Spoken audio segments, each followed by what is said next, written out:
Bordeaux Code, ce nouveau venu dans le monde de l'édition, dévoile un Bordeaux chic, un Bordeaux insolite.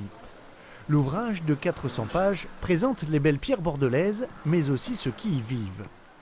Caroline Gomez est designer. Ses créations en bois, céramique ou cuir s'exposent dans cette nouvelle vitrine, à mi-chemin entre le guide et le livre. Le concept, créé à Nice, a été adapté pour Bordeaux par Sandrine Crétier-Sebag. Je crois qu'on peut dire livre, guide, mais c'est plus un livre.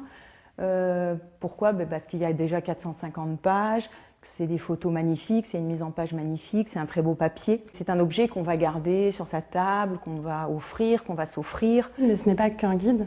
Et donc la catégorie portrait d'artisan est super intéressante puisqu'on est présenté comme des acteurs un petit peu de la ville avec notre métier, notre façon de travailler, notre démarche.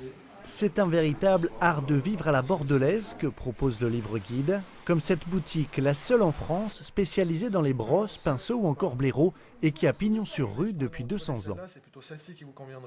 C'est un support de communication très intéressant par la qualité des commerces, des restaurants qui sont dedans et qui correspondent un petit peu aussi à mon image et à l'image que je veux donner de cette boutique. Tradition, produits de qualité.